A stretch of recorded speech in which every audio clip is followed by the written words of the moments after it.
Hello, this is Storybooks channel. New videos are posted every day. Subscribe and click the bell. There was no way they were going to meet. There was no chance. Their lives were like planets orbiting far apart in different orbits. Alex, a law student who had nothing to do at an expensive fashionable resort, was brought here by illness. Last winter he was depressed, and it came out of the blue. Yes, he studied for days and nights, sitting at the textbooks.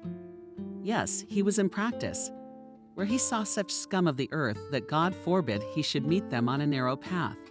And then one day he ran out of energy all at once. He lay with his back turned to the wall and stupidly looked at the geometric patterns of the carpet. He didn't want to eat, study, or even live. His mother and father were terribly worried. Alex was their only late son, a fictionally gentle, intelligent people. They never pressured the boy. If he was forbidden something, he understood perfectly well why. And all that could be allowed to him, allowed to get a dog, to bring home friends with a sleepover, to go with the class on a camping trip. He never heard from his father and mother no. It was the same with his choice of profession. Alex's mom worked as a people's assessor for a while. They're called nodding fields because they never challenge a judge's opinion or decision. But Mom had a girlhood crush on the judge, an attractive blue-eyed woman of about 45 years old. Mom admired people who, despite a difficult life, retain optimism and a cheerful disposition. Judge Nancy had been divorced a long time ago and was raising a deaf-mute daughter. Her husband left just because of the birth of such a sick daughter. Also a member of their family was a huge Maine Coon cat. Once there was a newspaper with a program on TV. And the cat took this paper as a special kind of invitation, meaning you can come here. The program was removed a long time ago, but we couldn't eradicate the cat's bad habit. They never turned on the TV. Nancy Helen's daughter lived in a special boarding school. She came home on weekends. Her mother was not going to marry anymore and gave all her strength to her work. In the first place, because she sincerely loved her work, and in the second place, she saved most of her earnings. She wanted to take Lena abroad for treatment. Surgery plus rehabilitation. Every day Nancy had to judge people who stole something or didn't share something or beat up or even killed.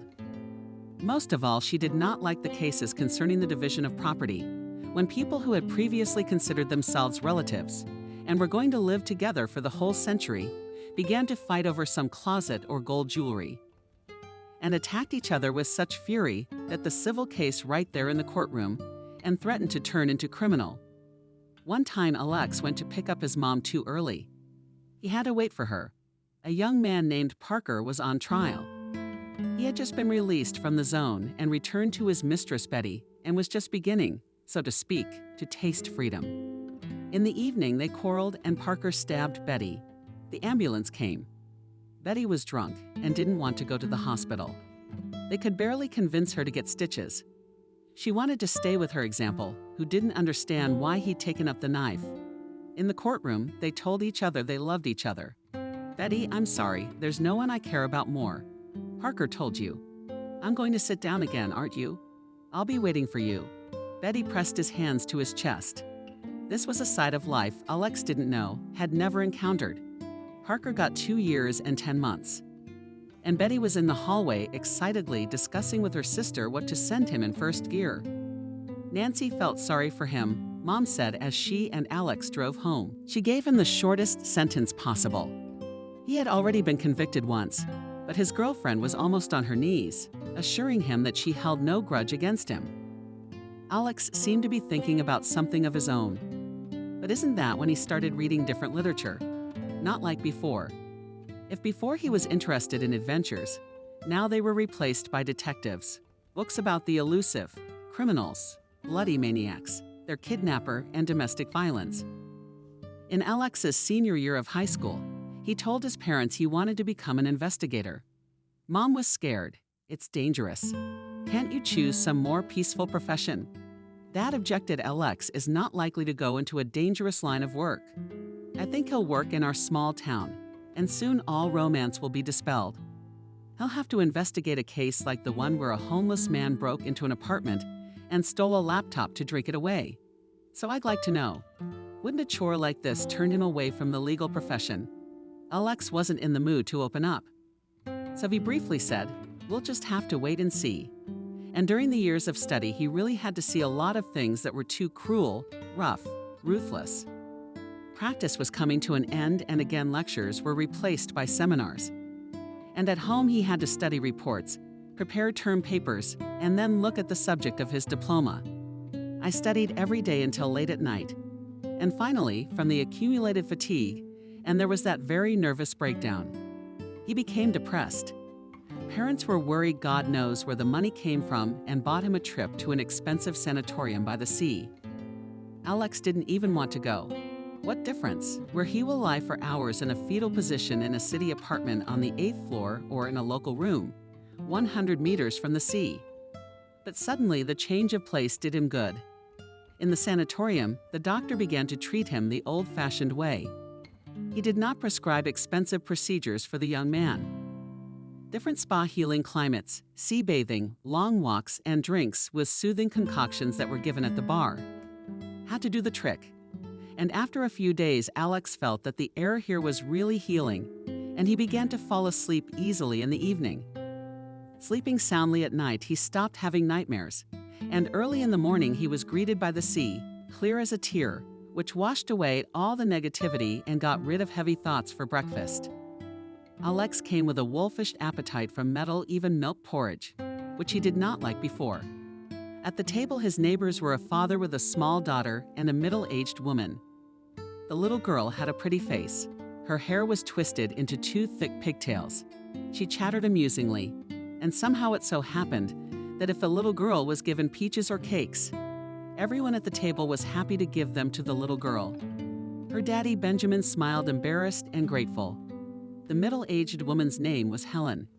She was unusually silent. It was clear that she was a wealthy woman. What was the jewelry alone? In the ring and hid a large diamond earrings with the same gemstones attracted admiring glances.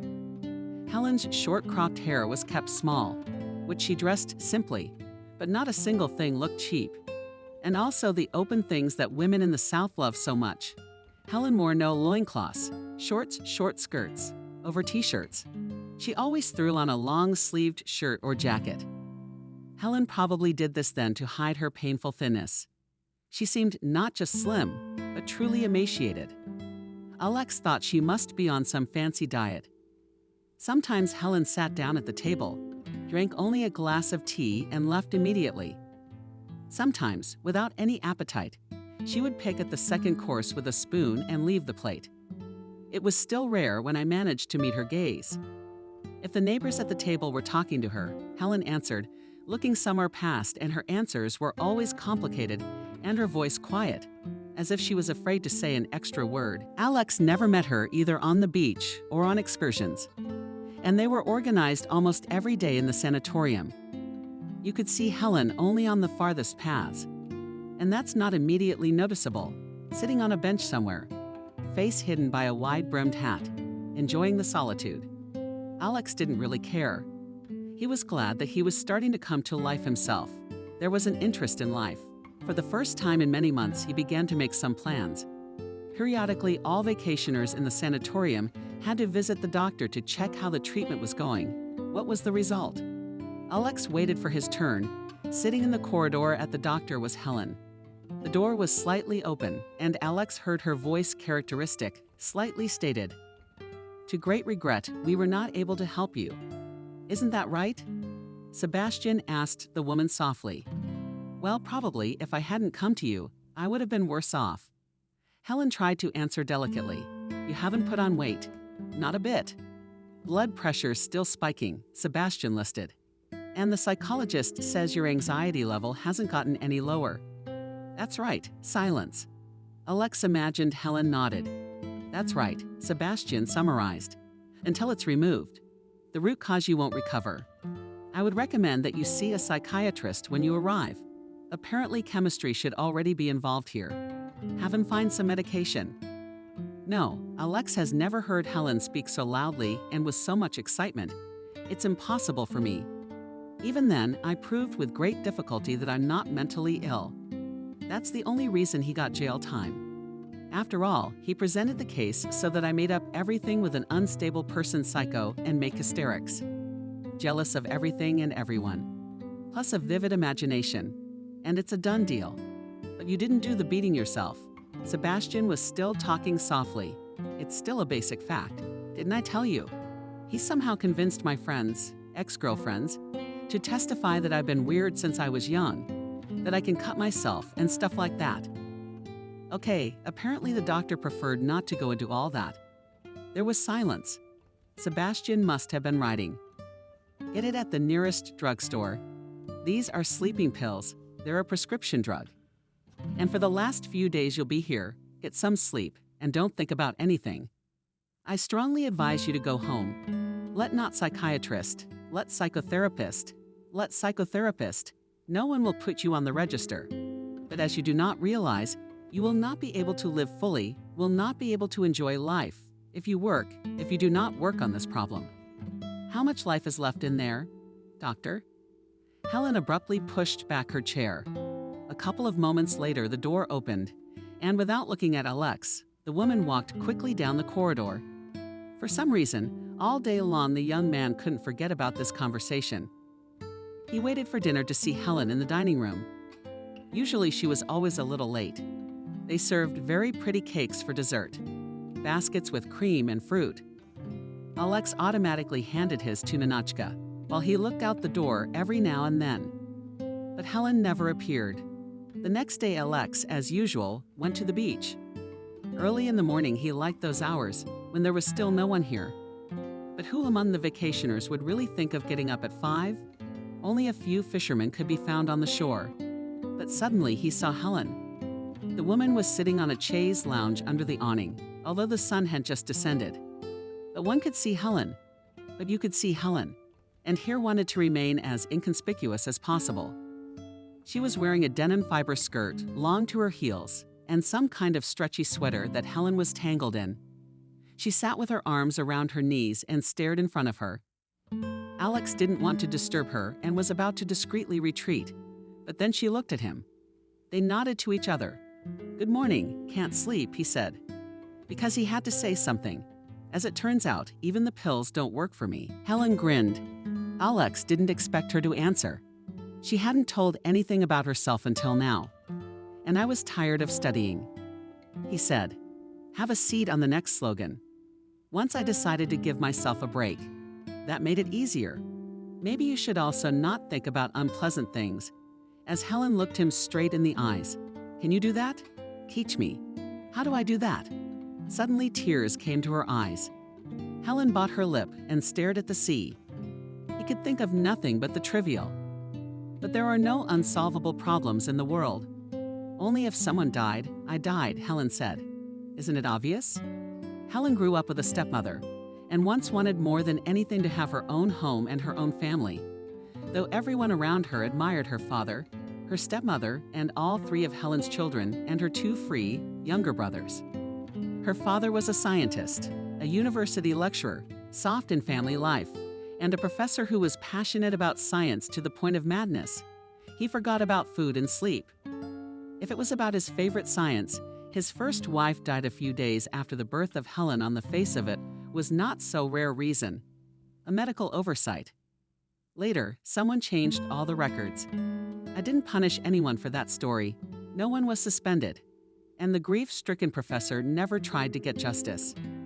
Perhaps he wanted to raise his daughter on his own and never marry again. But after a few years, he met a young woman, whom he sincerely admired, as he did.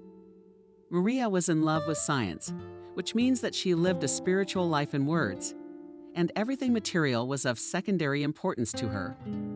The professor very quickly proposed to her, and Maria was not afraid to marry a man with a child. 2 years later, she gave birth to twins and decided that she had had enough of children, although the professor had hired her an assistant from the beginning. Still, the small children demanded too much attention. The housekeeper took over the household, cooking, washing, cleaning. But her mother didn't trust her to raise the boys. Maria wanted to raise her sons in her own image. Spiritual came first. One couldn't put too much value on things.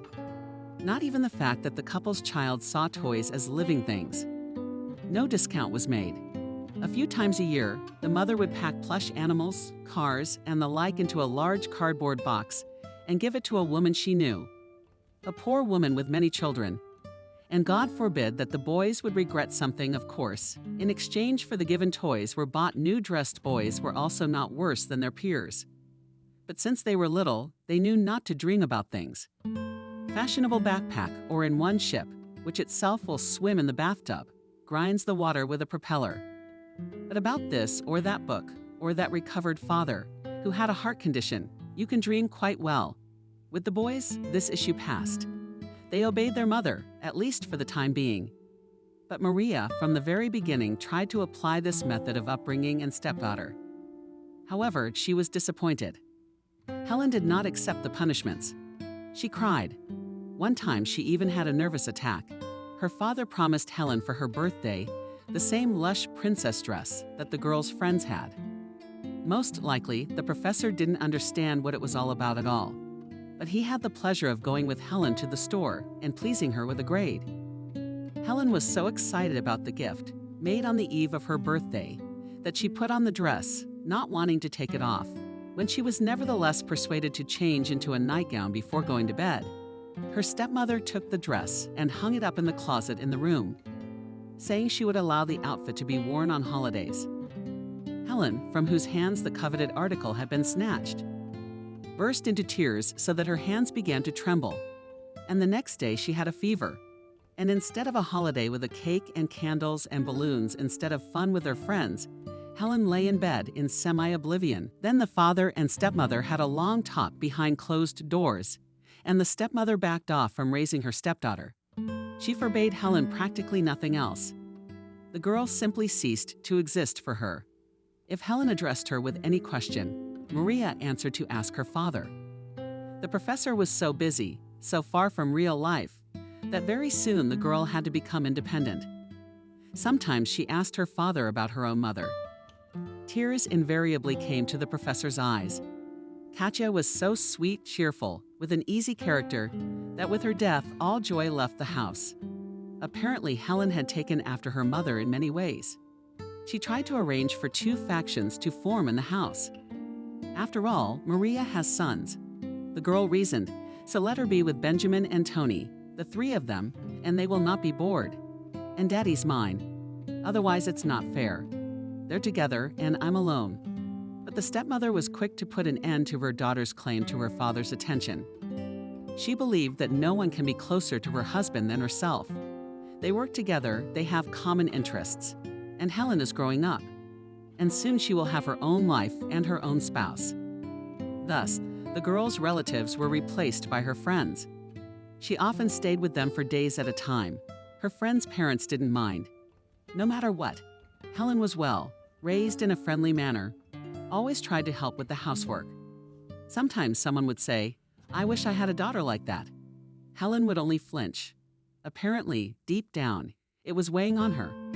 The fact that, unlike her peers, she did not have a normal family, and she really wanted to have one.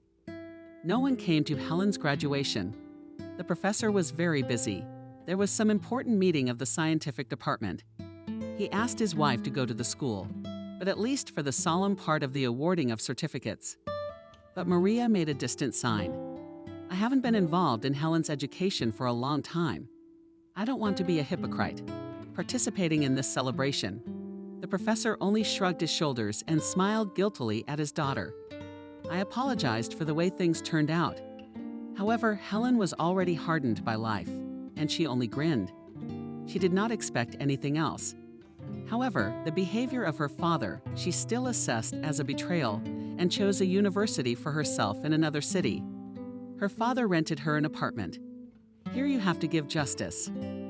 The stepmother never interfered if the father spent money on his daughter. "I know for myself in the hostel, and it is difficult to study well," said the professor. "There you stay up late, you bring friends. And if you are going to study seriously, you need a quiet and working environment."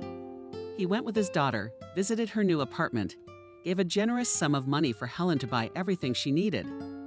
But when the girl became a student, her behavior changed. It's as if she got to all sorts of entertainment. Now she often lingered in nightclubs, carefree fun with new friends. They could drink so much that they could hardly tell the cab driver their home address. And boys for the evening to pick up and afford any other craziness. And Helen dressed in ways she never would have thought possible. She used to wear bright, flashy things. She used to leave her hair loose. She was naturally very good-looking, and she was never without male attention. Another thing is that now she remained as kind and trusting as she had always been.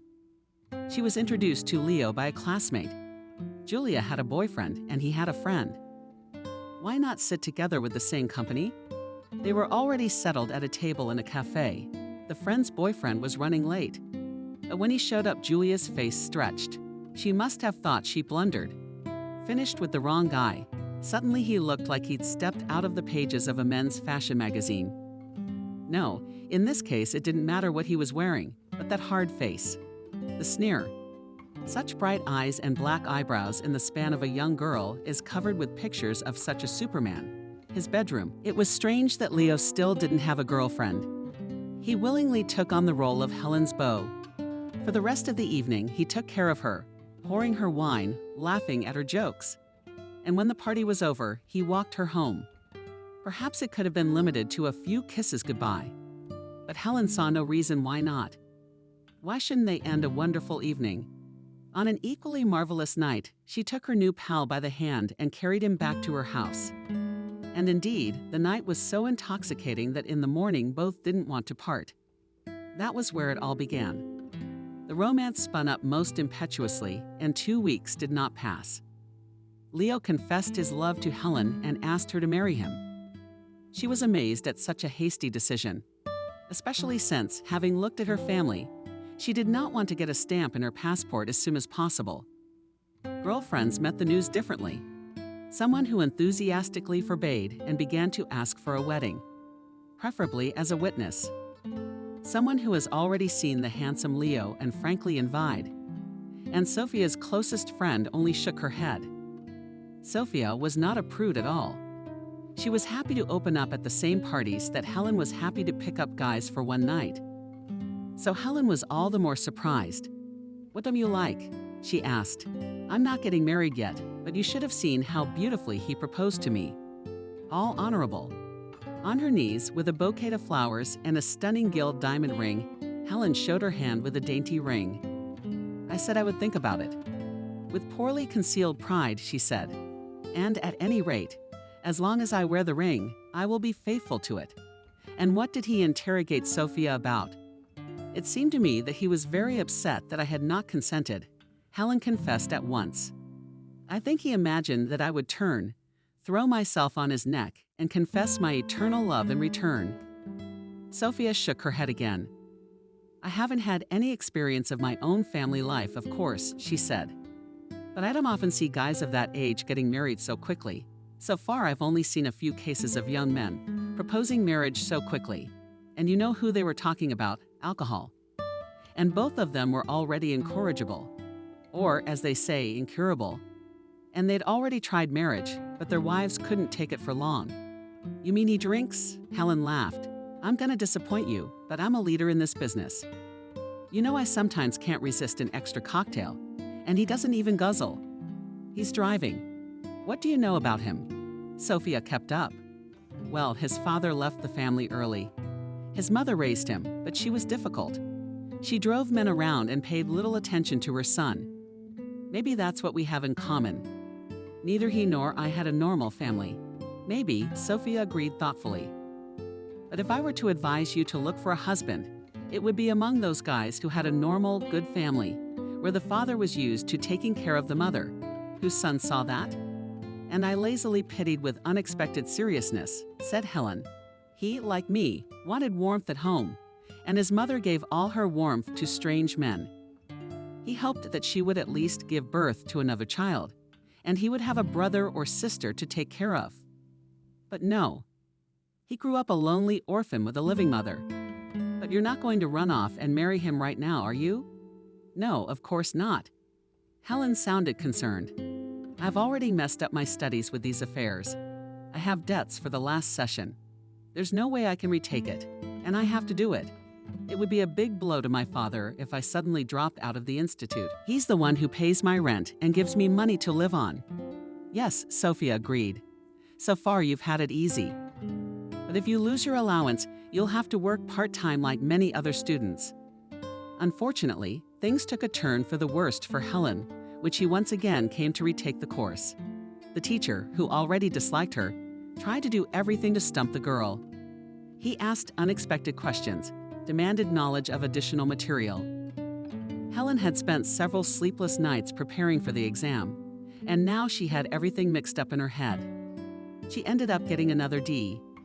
In the study section, she was told that, in general, if she did not want to be expelled, she had two options: or take a leave of absence for whatever reason or switch to a paid department. The girl was not satisfied with both options, but the second was worse than the first. Studying was expensive. She could not take this load on her father. It remained to take an academic classmate, whose mother was a gynecologist, asked her to make a fake pregnancy certificate. Helen was given a sabbatical leave. The girl decided to get a job in a cafe, save up some money. And if she couldn't recover next year, she'd pay for her own tuition. But Leo, when he found out what had happened, insisted on marriage with redoubled force. "You won't be dependent on your father," he urged. "I earn enough, if you want to. You'll study further. Do you want to?" "No. Don't you like the prospect of being your own boss?" Helen resisted for a while. She did get a job as a waitress in a small restaurant, but she didn't last long. First, she was snapped at by a customer who thought Helen was too clumsy and sloppy. Then her companions accused her of cheating on her tips. In this restaurant, it was customary to deposit tips in a common pot, and then to distribute them. And most of it went to those who had worked here for a long time. The newcomers, on the other hand, got the crumbs. This unwritten rule seemed so unfair to Helen that she actually arranged for some of the money that visitors gave her. In short, the girl was out on the street. And that's when she went to the registry office with Leo. It took the application, and the glowing groom asked her what kind of wedding she wanted. Something modest? Helen asked, "You don't have to spend a lot of money on all this tinsel. I'm fine if we get a table somewhere." "Oh, that's fine." Leo seems to be okay with that. "I wouldn't want to be the lead in a play where everyone's staring at you." Helen laughed at you. "You're the one who's handsome like a movie star." "Not me. I'll be invited. By the way, I haven't been to your house yet. You haven't met my family. My relatives live on the other side of the country and are unlikely to come to the wedding. I'd love to show you the house next weekend. Only now it seems too small. I never thought about it before. But now that I've met you, I want a big, very big family." Helen only laughed. No, she didn't mind children. But first, he'd have to get his degree. The day before the wedding, he gave her a present.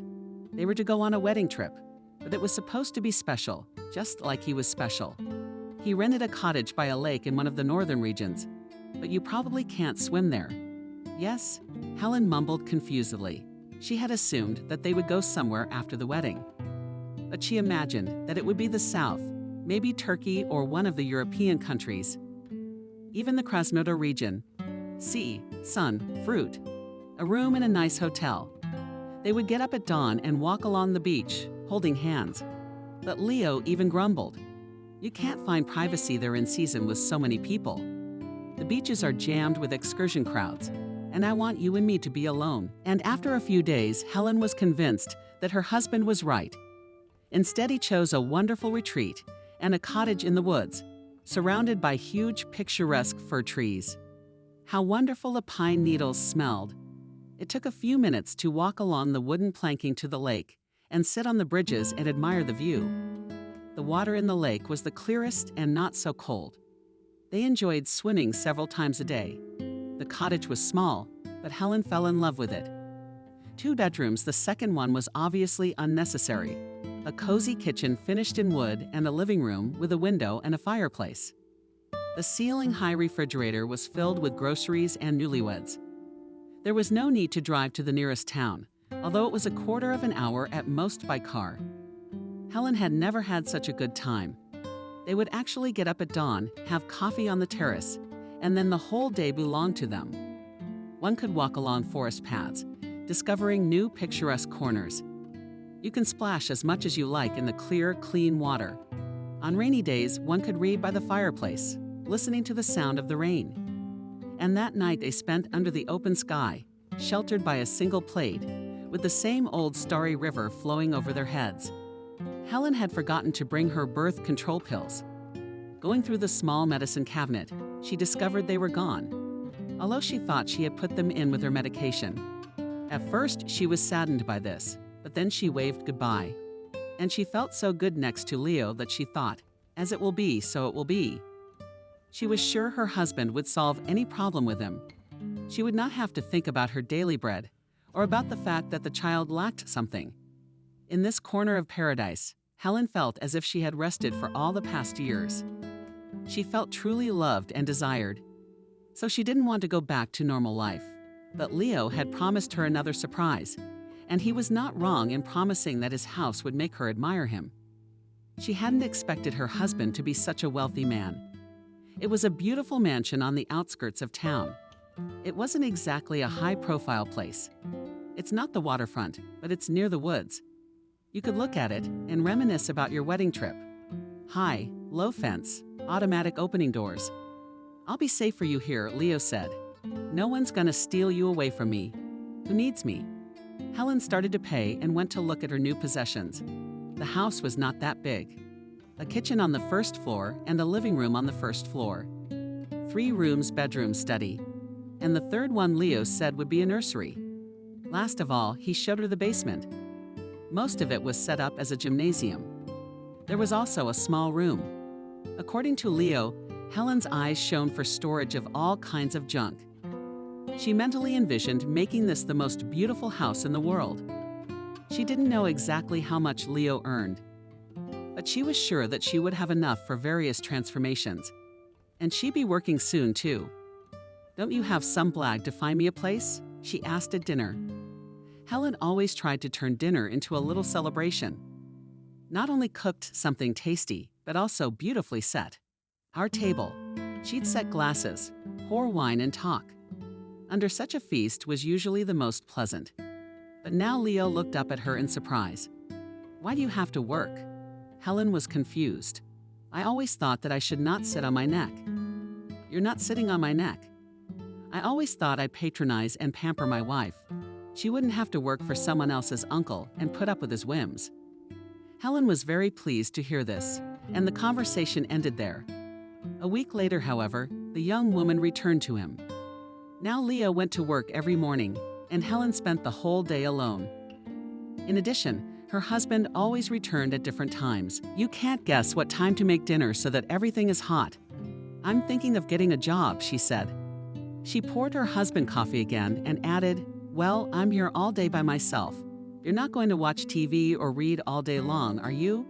I should at least get my license. I could go to a friend's house or shopping. And if you were babysitting, you'd be bored too." Leo looked at her carefully. "But that's another matter." Helen even laughed. "My familiar girls say that the first time after childbirth, and so you go like a zombie with one single dream to sleep. So why should you get a job now and then go straight to maternity leave?" Leo asked. "But I still want to finish the institute first. You can't even imagine. What a disappointment it will be for Dad if I don't have a diploma." Helen protested. "Dad lives only for his science." Leo shrugged, and a few days later Helen took a test and found out she was pregnant. Leo organized a real celebration. Helen wanted to invite Sophia, her closest friend, but he objected. "This is the most important moment in our family's life. We don't need outsiders." But there were flowers and very expensive champagne and ice cream. Helen's favorite sweet, which she preferred to cakes and pastries. Leo immediately said that she would be observed and give birth in a private clinic. No flow doctor who will behave from the beginning and up to the delivery. The most attentive attitude, separate room. Of course, Helen could not help but be grateful to her husband for such care. But privacy has already begun. A little burdensome for her. However, the doctor who brought her, Leo sent Helen to all sorts of examinations, and the results were not too pleased. "And you look healthier and stronger than you really are. But things aren't going so well. Something's threatening the baby. Is Helen scared? Not if you follow all the recommendations. The doctor said to stick to bed rest. At any moment, you could become dizzy, uncoordinated. You should be able to sit or lie down. I see. Leo, who was present during the examination, asked his wife affectionately, "So you can't leave the house, dear. And just in case you don't run away, I'll take away your keys." He turned the matter into a joke. But soon Helen actually discovered that a set of keys was missing from her purse. "It's not funny," she said. "You're missing your husband for a long time. I might need something. It's not like I'm going to turn into a forge with no freedom. When the baby comes, everything will change." He promised her, and Helen had to accept it. Leo locked the gate securely when he left in the mornings. So Helen really felt like a prisoner trapped within four walls. "At least I can have visitors." She couldn't stand it. Leo raised his eyebrows. "Who do you want to see?" "At least Sophia. It's been forever since we've met." He thought for a few moments. "Okay, invite her over for the weekend when I'm home too." Sunday night went wonderfully. Sophia had brought good wine and some toys for the baby to grow up with, she joked. The couple gave her a tour of the house, and then all sat together on the rug in the living room, lapping light sweet wine and talking. The terms of the news had piled up. Helen, too, wanted to talk about her life, to complain about how much she missed her. But Leo was sitting next to her. It was kind of uncomfortable in front of him. If he'd gone somewhere, well, even for a quarter of an hour. But he wouldn't leave his girlfriends. True, he behaved with extraordinary gallantry and tried to charm Sophia. The only moment they had alone together was when Sophia asked to go to the bathroom. "I'll show you the bathroom." Helen jumped up. "How do you live?" Sophia asked. As she slept, nodded her hands. Even if Leo stood under the door from behind the noise of the water, he heard nothing. Everything is normal. "Well, yeah, pretty much." Helen really wanted to tell her how much she longed. But she was afraid Sophia wouldn't understand. After all, the way she was living now was dictated by Leo's care for her. "I thought you were locked up like a bird in a cage." "No," Sophia asked obliquely. "He's a good macho guy, but if you decide to run away from him, I understand. And by the way, if you want, you can stay at my place." Sophia had a small apartment, a studio, where she had lovingly designed every corner. There was room for bookshelves, a good record player, and even a small bar. And the loggia Sophia spotted and arranged there a working office, combined with a greenhouse. But only a baby crib will not fit there. And yet Helen had tears in her eyes. Sophia, it turns out, understood her. "Thank you," she whispered. That same evening, when she went to bed, Helen asked her husband, "Can Sophia come to visit us more often? I have more fun with her. I won't have to ask to go anywhere." If she was hoping to take her husband away, she was wrong. "Your girlfriend will not come to our house again," Leo said. "Why not?" Helen was stunned. "You should have thought of bringing wine to a pregnant woman." "I hardly ever drink." Helen justified herself.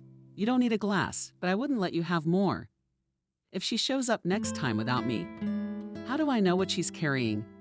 Maybe a bottle of whiskey. I assure you she wouldn't think twice. And I say what would. You're a kind soul. You don't know how jealous people can be. If something happened to your baby, your Sophia will comfort you. And in your heart you'll be glad it happened. You don't think she's jealous of you now. That you have a husband, a nice house, that you're pregnant, and that she has a job and a room the size of a dog kennel. I bet she drinks a lot and is willing to sleep with anyone she meets." Helen was hit by a wave of icy indignation. "You don't know her at all," she said coldly. "You haven't told me anything about your family. When I asked about it, you gave me complicated answers. But I can tell you about my family. I had no mother. I grew up with a stepmother. I never had a sister. Well, Sophia is the sister I've been missing my whole life. And she successfully dragged you to all sorts of companies, all sorts of bad places. What kind of hot spots? I'm imagining things. If we went to coffee shops or nightclubs, then I'm in the clear. You do realize what kind of people go there, right? Men come to eat girls like this." "I'm a girl," Helen said. "I didn't say that, but with that dog you could act like a girl."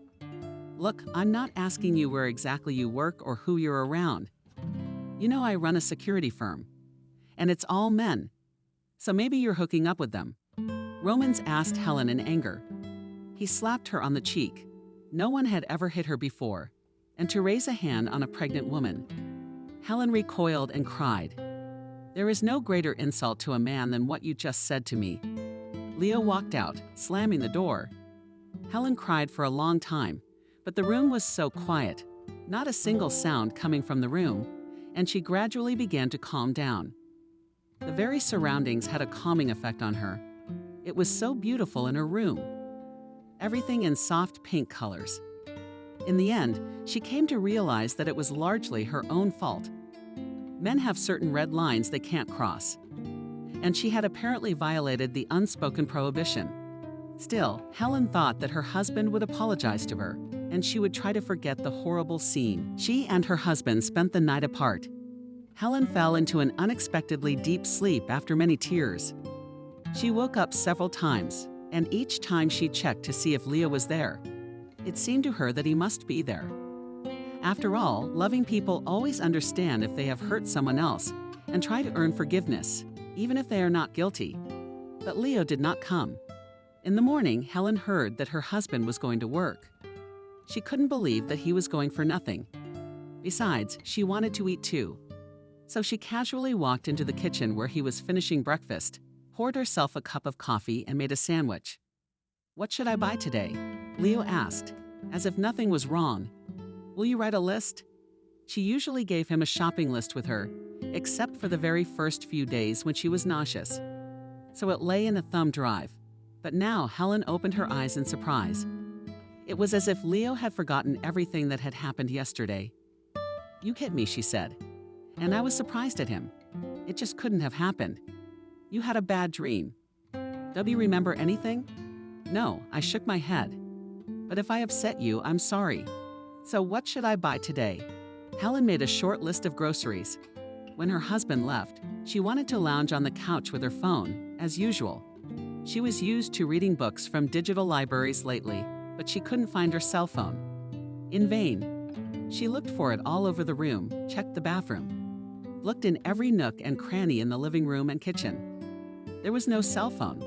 She remembered that there was a landline in the house and decided to call her own cell phone from it. Then she would hear a familiar tune and find the missing cell phone. But it turned out that the landline phone was disconnected. That day, Helen was unusually bored. She didn't know what to do until her husband arrived. She had long since weaned herself off the television. Walking was only possible in the small garden. You can't go beyond the fence. The gate is locked. Shit, she can't even contact Sophia. If the cell phone is somehow lost, Sophia could buy a new one, and she would give her friend the money later. When Leo arrived in the evening, the first thing Helen asked him was if he knew where the phone was. Though in her heart she was sure he would answer no. All the more startled by his words. "You don't want the phone." "How's that?" She sat like that. "You'll be calling your friends, talking about your life to me. And I don't want anyone dragging my name around. Especially not dirty girls like Sophia. And you say you don't remember the scene last night." Helen summarized bitterly. "I'm afraid it will be exactly the same today. I don't know what you mean, but all that cell phone service and radiation. I don't think it's good for the baby." Helen laughed, but it sounded almost hysterical. "Look, this isn't the Stone Age, and everyone has a cell phone.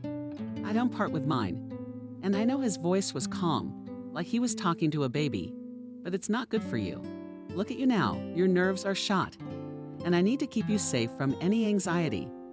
Give me the phone, and I'll calm down. I brought you something else."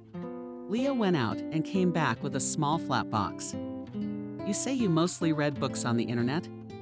I bought you an ebook, and at my request, they put 100 detectives and love stories in it.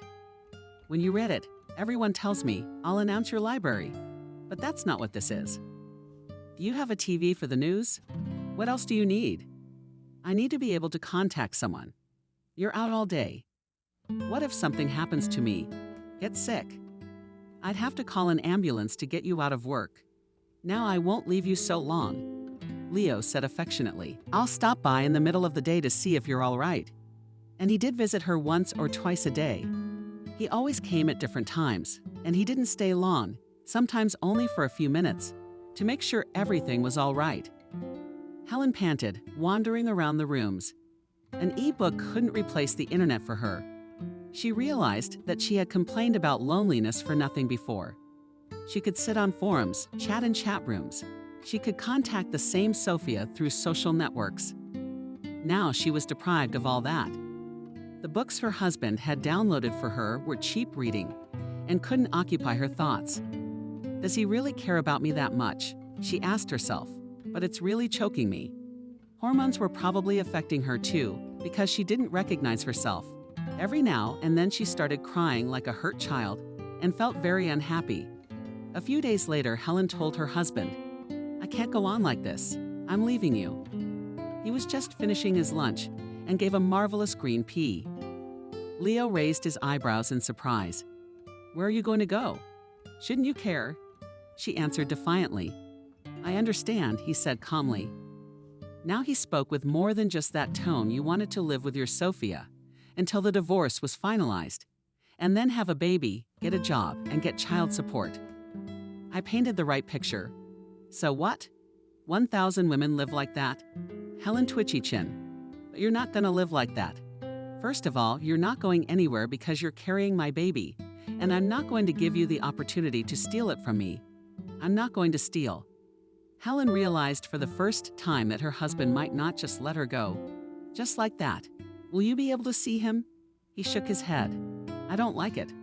But don't you realize what's made me unhappy? You're not yourself right now." Leo took his time and poured coffee for both of them. "Then when the baby comes, you'll think you're crazy for a while. It's okay, it'll get better.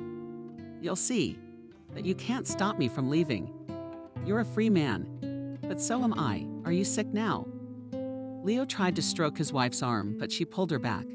The sick are taken care of without asking for their consent. "I will leave," Helen said not so confidently. "No, you won't. But if you want to, you can try." When did Leo leave? Helen walked around the castle one more time and realized that her husband was right. Maybe a man trained and physically strong would be able to get out of here. But not a pregnant woman whose eyes darken every now and then and for whom physical effort is contraindicated. The wall is high and topped with metal peaks. She has no phone now. The gate is on an automatic lock. The house is set back from the other buildings, and there's no way that if she screams, anyone will hear her. And besides, it would be a lot easier for Leo to make her look crazy. Helen remembered an acquaintance who had an elderly mother. Emily would go to work in the mornings, and the old lady would open the window and scream that she was being murdered. Called her daughter for help. Her greatest fear was that her mother would fall out. So she finally put bars on the windows. The mother was sedated, but nothing worked. Her screams echoed down the street. Another thing, the neighbors were aware of what was going on and did not rush old ladies to help. Nevertheless, Helen tried to climb up to the attic. The roof of the house was flat, and part of it was a kind of observation platform. But Leo had made provision for that. The entrance to the attic was locked. The young woman cried once again. In her heart, she hoped that she would somehow find a way to escape and would be among her own people today. But it turned out that escape would have to be postponed until later. As a last resort, she would run away from the maternity hospital. Better yet, she'll tell everyone around her. The doctor, the nurses, the women in labor. That Leo turned the house into a prison. He's kept her imprisoned her entire pregnancy, and now needed to help her sneak out of the maternity ward with the baby. Helen didn't much care where she went. She could stay at Sophia's for a while. Cramped, but not too cramped. Then maybe she could find some work so that she could afford a nanny for the baby. At the very least, she'll move in with her father. He wouldn't kick her out of the house. Thoughts of her father brought her back to the institute, which Helen had forgotten all about. Her father still thinks she's studying, doesn't he? He sends her money for the apartment, and it is saved on her card. But Leo has the card too, as well as all family documents, passports, policies. He hid them all in the home safe under the pretext that Helen's absent-mindedness is not worth losing documents at the most inopportune moment. When we get to the maternity hospital, we'll find out that you left everything at home and can't remember where your passport is. That's when Leo was telling her all this. His words had sounded like a joke, but now Helen realized that she was the door behind which she was, figuratively speaking, locked.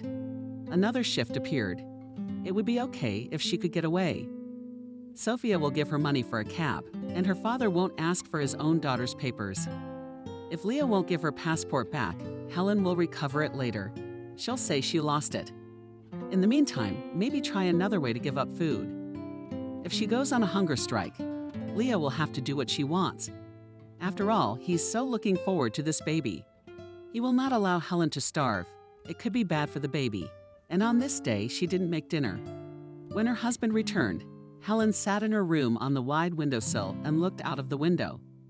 It was raining. There was a fence and wet lilac bushes in front of her eyes. She knew her husband was about to make sure there was nothing to eat if he made a scandal. Well, Helen was ready for that. Instead, Leo was rattling around in the kitchen. Half an hour later, he walked in on her. "Let's go to dinner. Everything's on the table." "I'm not hungry," Helen said without turning from the window. "You don't feel well." He became alarmed. "Can you take it that way? There's hot soup and rolls waiting for you. Coffee, of course." Helen was very hungry, but she was sure she could stand it, and only shook her head negatively, saying, "I won't go."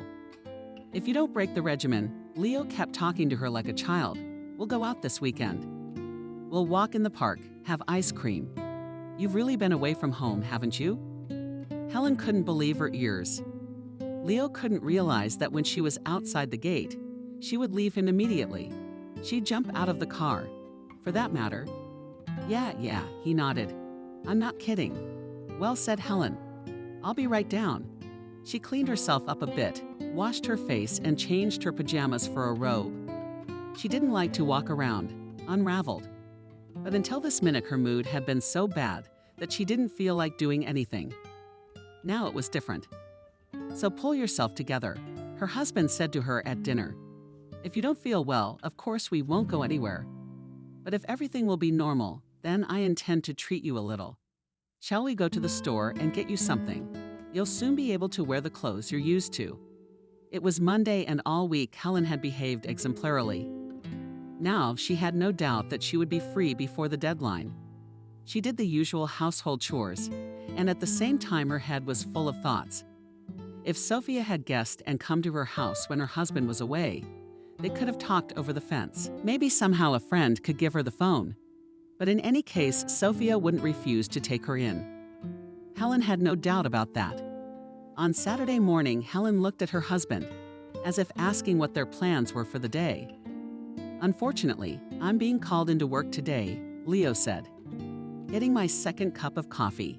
Do you remember what you promised me?" The young woman couldn't stand it. What did he pretend not to remember? But then he laughed. "Of course, I know how much you're looking forward to it. Let's go tomorrow right from the morning." It was rainy on Sunday, but Leo was not going to cancel the trip. First, he brought Helen to the country square. The rain had already stopped freezing, but there was not a single person in the alleys. The young woman was very disappointed at the circumstance. If she just tried to run away from Leo here, he would catch up with her in a few seconds, and there was no one to turn to for help. At this time, the husband received a phone call. "There is a slight change of plans," he told Helen. "I have to be in the office now, but..." It dragged on interminably. "You can go shopping by yourself. I'll give you the card, if you don't mind." Helen could only nod. "I'll give you 2 hours. I'll call a cab, then I'll wait for you at home." Leo sat his wife down himself, pulled up his car, and gave the address Center City, the very street that was considered the center of big and small stores. Helen watched in the small mirror as her husband's figure moved away. "Change of plans," she told the cab driver. "As soon as the car rounded the corner, I'll stop by a friend's house first."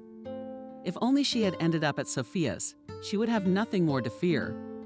Helen didn't regret not bringing her things with her. Didn't care. She would get a job and be able to provide herself and the baby with the essentials. The main thing was to get out of this captivity. The cab driver shrugged his shoulders, saying he didn't care where he was taking her. And after a quarter of an hour, he stopped the car near the house where Sophia lived. Helen awkwardly got out of the cab. She had lost the gracefulness of her movements since the onset of her pregnancy. She still had to climb to the third floor, and her heart was racing like a hare's. There was a slight odor of Wendy's in the stairwell, and Helen was overcome with nostalgia. It had always smelled like this in here. Sophia's neighbor old lady, Wendy, had a great deal of respect for it and put it generously in all the closets and commands. Helen pressed the bell button, imagining that in a few seconds her friend would open the door for her, and they would throw themselves around each other's necks. But no one rushed to open it. In vain, Helen called again and again with a falling heart. The young woman realized that her friend was not at home. She must have gone to the store somewhere, but she would wait for Sophia. There was no other way out. Helen lost the bag and sank down on the steps. When she heard the front door open, she was alarmed. It could have been Sophia. A few moments later, she couldn't believe her eyes. Leah was coming up the stairs. "How did you find me?" she asked, barely audibly. "Honey, it was a test, and you didn't pass it. I had no doubt you would escape, though. And of course, I had no trouble guessing where. There's nowhere else to go. If you were smart, you'd get in a cab and go to your father's. But you're a poor, knave fool. Don't call Sophia. She's on vacation in the South, and I'm sure she's perfectly happy and doesn't think about you. And you knew she was away," Helen asked with just her lips. "Of course I knew. Otherwise, I wouldn't have offered you that walk. What kind of a bitch are you? Now let's go home," calmly, Leo continued. Not long before, Helen was contemplating when she would go into labor, whether it would be possible to keep from screaming, to shout in front of everyone. It seemed very embarrassing to her, but now she was exactly screaming help. Leo squeezed her hand tightly. "You want me to call the psychiatric team? I have a friend who works there. He's aware of the problem and will come faster than the police. If you expect her to be called by the neighbors, a psychiatrist will tell the cops you have a diagnosis, and a caring husband will drive you. So I suggest you don't embarrass yourself and make yourself look crazy in front of a lot of other people." With her head down, Helen followed her husband. The tide of emotions was too strong. She felt sick, barely able to stand on her feet. Leo's car was parked in the driveway. He loaded his wife into the back seat like a thing in a mirror. Helen saw his grin. She closed her eyes and didn't open them the whole way. She really felt no longer a human being as a person as before, but an object, belonging to a master. Helen had become depressed. Not only did she not do household chores, but she would not leave her room, lying all day long, turning her back to the wall and keeping silent when she had to get up to go to the restroom.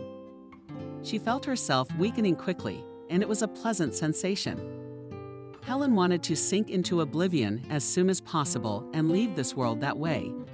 And the last thing she wanted was for Leo to disturb her and talk to her.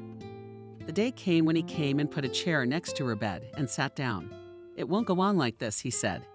"If you don't eat, you won't last long." Helen twitched and, without turning around, made it clear that she didn't care. "Now you're definitely mentally ill," Leo continued. "And if you don't do something about it, you're not going to get better." "Let me go," Helen said. "Come with me." She got out of bed, listless, like a marionette. She no longer believed her husband. Leo held her hand tightly as they went down the stairs and then down another one to the basement. Helen wondered if she had the strength to make it upstairs. After all, and this was indifferent to her, what did it matter where she lay? Might as well be on the floor in the hall. In the basement, Leo opened the very door that was usually closed, for which his old things were kept, as he had said. Now Helen saw that the room was completely empty. A cage. Now her husband held Helen by both hands and spoke to her like a child. "If you behave as you do now, I won't be able to leave you alone. You understand? In your condition, you could hurt yourself. There's plenty of opportunity for that up there in the house. And I can't let anything happen to you and the baby. You keep going. You'll be seen by a psychiatrist friend of mine, prescribed pills, and you'll live here with all the furniture. Mattress, night potty is fine. You had this torture chamber specially set up?" she asked. "No," I shrugged. "It's not uncommon for mansions to have a secret room like this to hide in. If there's a break-in, a robbery, or some other emergency. This time it's my emergency. You're the one who wants to be medicated, so you'll lie there like a vegetable. Why do you need all this? Helen didn't realize she was going to ask that question herself. Neither did Leo expect it. He was silent for a few moments. Because you're mine, he finally said. When you and I got married, you're the only one I belong to. I've never thought of leaving you or changing you, but you're always tearing yourself apart. But I won't let you go. You promised, Leo. But 1 million people get divorced. Helen said tiredly, "What makes you think our marriage is special? I think you're the one who's mentally ill, not me." "Be that as it may," he replied, holding back his anger. "Do you have to answer that question? Do you want to spend the time left before the birth in a human way? Or do you want to be locked up in here? Not humanly. It will be either way." Helen sighed. "You know, I don't care. It's up to you." "Okay," he said. "We'll give you another chance. Well, have something to eat tonight. Let's go upstairs." And Leo helped his wife up the steps, overcome that she couldn't do it alone. Helen knew she had to wait for the birth, but she could not have imagined the shock that awaited her. The young woman had packed a bag in advance with things she might need at the hospital. If Leo wished to check on her, well, there were no secrets. Nightgowns, hygiene items, a few books. And yet, as Helen looked at that bag, it represented to her the hope that she would be able to get out of here soon. But when it was time to go to the hospital, Leo said, "Will you give birth at home, dear?" Helen looked up, and there was pain in her eyes, as if he had hit her again. "Yes, yes," her husband went on. "The doctor is on his way. What is it that you don't like?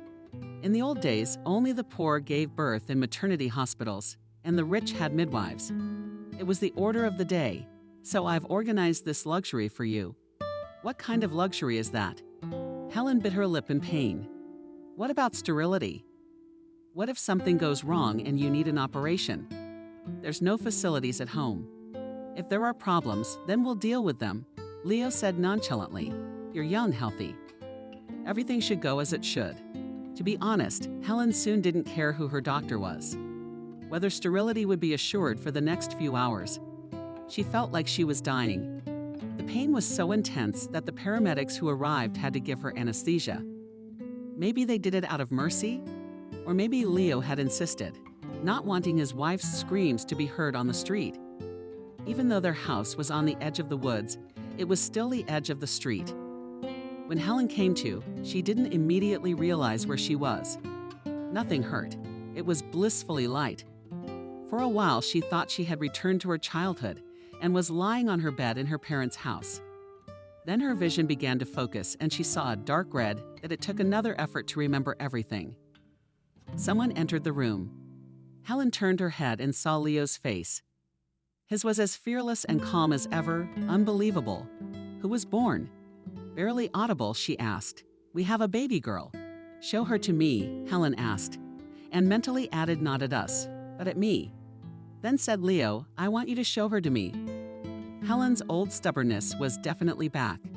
After all, it was me who gave birth to her. "Now you get some sleep, and then I'll show her to you," Leo promised. Helen knew it was useless to ask, and she was in no condition to get up and leave to look for her daughter right now. She was very weak. As soon as she closed her eyes, she fell, either into sleep or unconsciousness. Leo did not deceive her when Helen woke up feeling better. Leo had brought her baby. Helen was afraid to hold her daughter in her arms, such a small, tiny newborn head. It required careful support. "Is she all right?" Helen asked, not noticing she was crying. She put her daughter to her breast. "What did the doctors say?" "The girl is healthy." "Let there be faith," Helen decided, gazing into the baby's face. She didn't need hope. It was something shaky and uncertain, driving happiness crazy. She needed a firm belief that they would both get out of this nightmare quest. Leo agreed nicely. There was no crib in the room, and as the newborn napped, Helen began to look around helplessly, where to put her. "Let me carry the baby to her room." Leo held out his arms. "I want her to live with me." Helen slowly. "Okay, tomorrow we'll move the crib in here and move everything around. But you need to sleep well tonight so you won't be woken up by baby cries. You need to rest.